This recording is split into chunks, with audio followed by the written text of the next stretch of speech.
Assalamualaikum warahmatullahi wabarakatuh. Bismillahirrahmanirrahim. Alhamdulillah, amma ba'du. Yang terhormat Ketua Yayasan Universitas Islam Zainul Hasan Ginggong, Kiai Haji Muhammad Hasan Mutawakil Allah SHMM.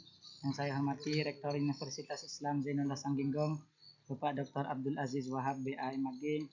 Yang saya hormati dosen pembimbing 1 dan dosen pembimbing 2, yaitu Bapak Babul Bahrudin MPD dan Ibu Hemas Haryas Harja Susetya MPD. Sebelumnya izinkan saya memperkenalkan diri. Nama saya Muhammad Husin dari Program Studi Radris Bahasa Indonesia Fakultas Radris Umum Universitas Islam Zainul Hasan Ginggong. Pada kesempatan kali ini saya akan mempresentasikan tugas akhir saya, proposal penelitian dengan judul Tindak Tutur Ekspresif Siswa Tunagrahita dalam Interaksi Guru Siswa pada Pembelajaran Bahasa Indonesia. Studi pragmatik di SLB Dharma Asih Keraksaan.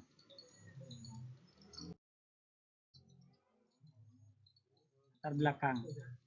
Penelitian ini berawal dari kenyataan bahwa pembelajaran bahasa Indonesia di sekolah luar biasa itu melibatkan interaksi antara guru dan siswa. Siswa yang memiliki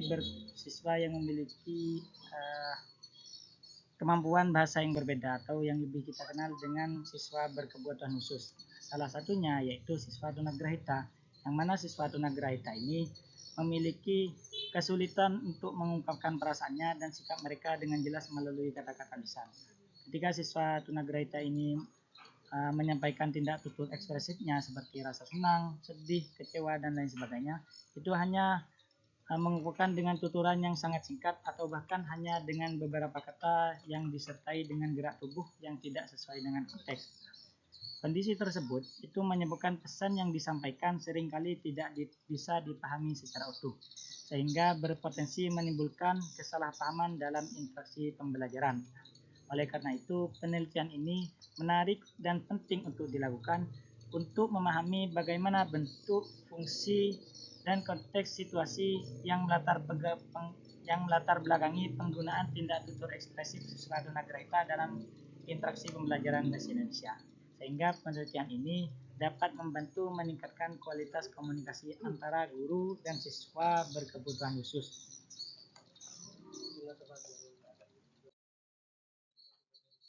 Selanjutnya, rumusan masalah. Kami mengambil 3 rumusan masalah dalam penelitian ini.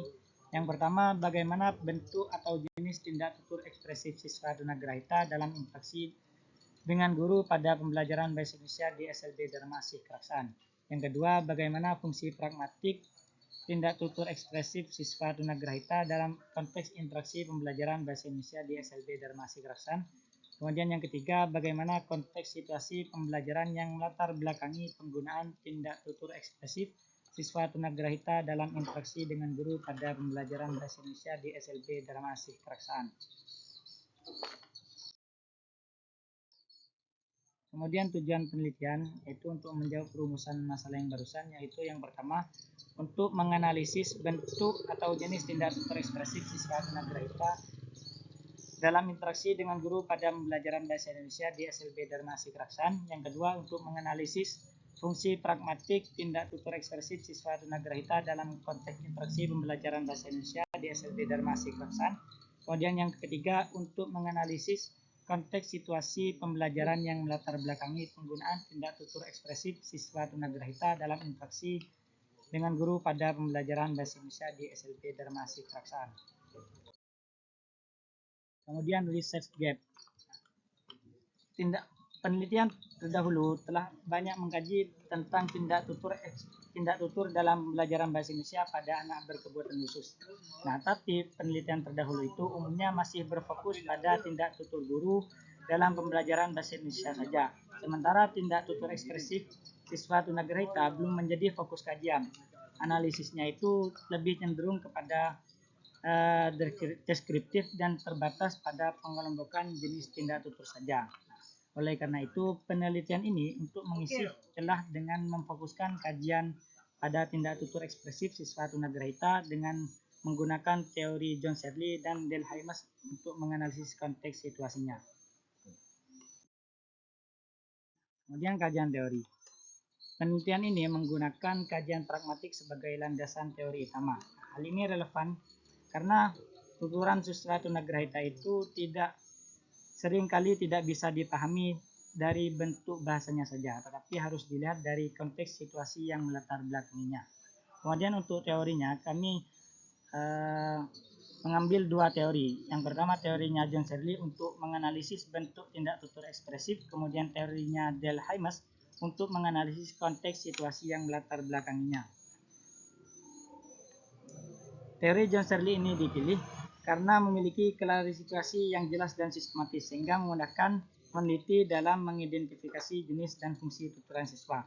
Kemudian Del Heimas ini dipilih karena mampu membantu memahami siswa tunagrahita untuk memahami tuturan siswa, yang mana dari segi bahasa tapi juga dari situasi yang melatar belakanginya. Kemudian metode penelitian. Pada penelitian ini kami menggunakan pendekatan kualitatif dengan jenis studi kasus. Pendekatan ini dipilih karena pendekatan ini karena tindak tutur ekspresif siswa tunagrahita itu bersifat individual, kontekstual, dan sangat dipengaruhi oleh kemampuan komunikasi yang dimiliki oleh siswa. Nah, kemampuan tersebut menyebabkan data yang dihasilkan sulit menggunakan angka. Kemudian penelitian ini dilaksanakan di SLB Dharma Asih Kelaksan dengan subjek penelitian yaitu siswa tunagrahita kelas 8 yang mengikuti pembelajaran bahasa Indonesia di semester 2. Data penelitian ini berupa tuturan siswa yang mengandung tindak tutur ekspresif yang mana diperoleh melalui beberapa teknik pengumpulan data seperti observasi, wawancara, dan dokumentasi. Observasi ini dilakukan untuk mengamati secara langsung interaksi antara guru dan siswa dalam pembelajaran. Wawancara ini dilakukan dengan guru untuk memperoleh informasi tambahan terkait kondisi siswa dan proses komunikasi di kelas. Sementara dokumentasi ini dilakukan untuk melengkapi data seperti catatan lapangan dan rekaman pembelajaran. Kemudian teknik analisis data kami melalui 3 tahap untuk menganalisis data, yaitu kondensasi data, penyajian data, dan penarikan kesimpulan. Untuk menjaga keabsahan data kami mengambil 3 triangulasi, yaitu triangulasi sumber, triangulasi metode, dan triangulasi teori, sehingga data yang diperoleh lebih valid dan dapat dipertanggungjawabkan.